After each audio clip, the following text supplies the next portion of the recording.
President Dr. Mohamed Irfaan Ali highlights government measures to mitigate global food price increases. President Dr. Mohamed Irfaan Ali has outlined the government's targeted initiatives and policies implemented over the past 4 years to address rising global food prices and mitigate the cost of living for Guyanese citizens. His remarks were made during a live broadcast on Friday evening. President Ali emphasized that the increase in global food prices, driven by the Russian-Ukraine war and the global pandemic, has significantly impacted economies worldwide. In the European Union, food price inflation surged from 3.5% in January 2022 to 7.5% by May 2022. Latin America and the Caribbean experienced a dramatic rise, with food price inflation climbing to 81.6% by September 2023. In the United States, inflation reached 10.9% in July 2022, the highest since 1980. Against this challenging global backdrop, President Ali highlighted Guyana's impressive food inflation rate of just 3.8% in 2023, in stark contrast to higher rates observed in other regions. He attributed this success to the government's deliberate measures and strategic investments aimed at boosting local food production and stabilizing the economy. Key initiatives include investment in agriculture. The government removed value-added tax, VAT, on fertilizers, agrochemicals, pesticides, and poultry industry inputs, at an estimated annual cost of $262 million. Additionally, over $1 billion was allocated in 2023 for agricultural implements and infrastructure improvements. Support for food production. VAT was also removed on machinery and corporate income tax. Investments were made in constructing shade houses, farm-to-market roads, drainage, and irrigation infrastructure. A broiler breeders facility was established to reduce dependence on imported hatching eggs. Addressing rising costs. Measures were taken to counteract rising fuel and freight costs, including a significant increase in public sector wages and salaries by over $90 billion. Tax waivers on building materials and the restoration of utility subsidies were also implemented.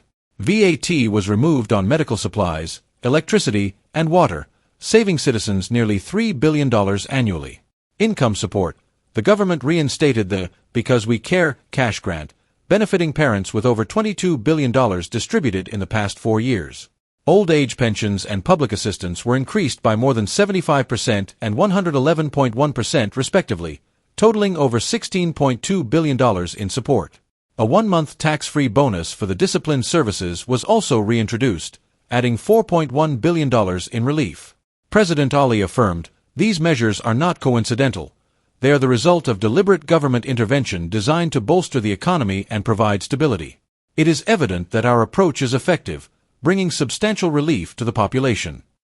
Looking ahead, President Ali has pledged to unveil additional strategies by the end of 2024 aimed at increasing household disposable income and expanding prosperity across Guyana. 77-year-old pensioner receives new home through Men on Mission, MOM, initiative. In a heartwarming development, Sumitra Hariprasad, a 77-year-old pensioner from Friendship, East Bank Demerara, has been gifted a new, elevated flat through the Men on Mission, MOM, program. The handover ceremony took place on Saturday and was officiated by Kwame McCoy, minister within the Office of the Prime Minister responsible for public affairs and information. Sumitra Hariprasad, who has lived in Friendship for the past 16 years, faced numerous challenges, including the death of her husband, a former cane cutter, and the disappearance of her 2 sons. These events left her in a precarious situation, leading her to rely on her niece's request for assistance from the MOM program. Following an assessment of her previous living conditions, Hariprasad was deemed eligible for the housing program. During the ceremony, Hariprasad shared with the Department of Public Information, DPI, that her former home was in a state of disrepair and near collapse. With deep gratitude, she expressed her appreciation for the new home, saying, "I am glad to receive this new home and thank the government. God bless them." Minister McCoy highlighted the MOM initiative's focus on men's roles in society and their contributions to national development.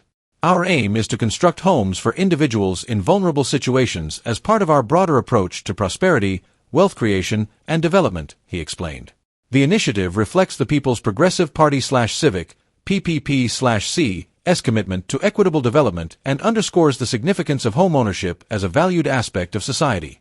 The ceremony was attended by MOM member Roger Rogers, MOM coordinator Lieutenant Col Badeshwar Murley, and other officials. The government has allocated $500 million to the Men on Mission program in its National Fiscal Plan, which supports vulnerable Guyanese across the country. In 2023, approximately 50 homes were built for vulnerable individuals, and in 2024, numerous single mothers and elderly citizens have benefited from the program. Founded by President Dr. Mohamed Irfaan Ali, the MOM organization aims to address toxic masculinity and foster a positive environment for men, emphasizing integrity, productivity, accountability, and character building. Government delivers black tanks to Dr. Charles Housing Scheme as part of commitment to address water scarcity. The government has fulfilled a key commitment made by President Dr. Mohamed Irfaan Ali by delivering approximately 140 black tanks to households in the privately owned Dr. Charles Housing Scheme in Coverdene. This initiative aims to enhance water storage capacity in response to the community's needs, which were highlighted during earlier engagements with the head of state. On Saturday, Minister within the Office of the Prime Minister Kwame McCoy and Minister of Public Works Deodat Indar visited the scheme to oversee the distribution of the tanks. This action reflects the government's dedication to honoring its promises and addressing the water scarcity issues identified by residents. In brief remarks, Minister McCoy emphasized that this delivery exemplifies the reliability of the PPP/C government and its commitment to fulfilling promises made to the community. This delivery is a testament to our dedication. While there are other issues to address in this area, we are committed to ongoing efforts to bring necessary development, he stated. Minister McCoy also encouraged residents to form a committee to ensure that youths and other community members benefit from the opportunities provided by the government. He assured that the government remains committed to supporting residents with basic amenities and improving living conditions.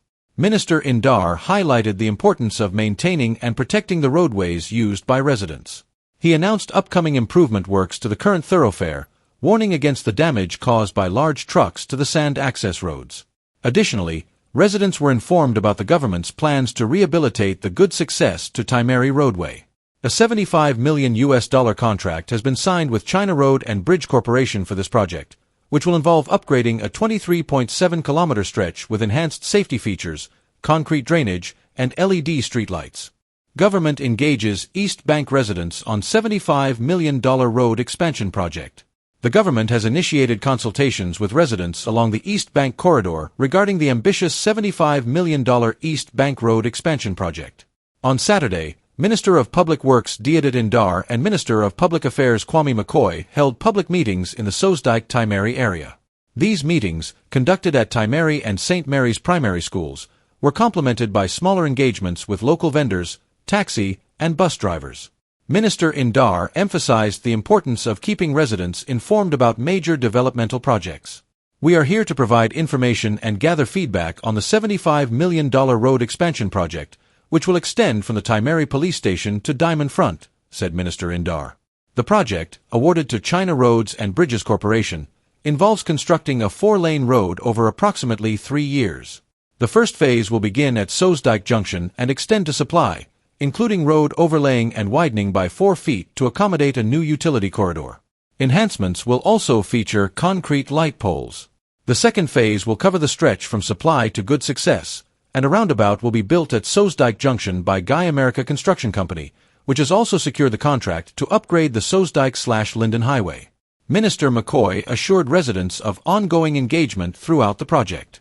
We are committed to improving your lives and easing traffic congestion. It is essential for the government to keep you informed and involved in this process, he stated.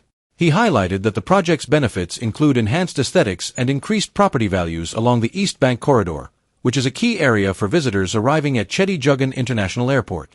Additionally, Minister McCoy promised that efforts would be made to involve local residents in the project's workforce.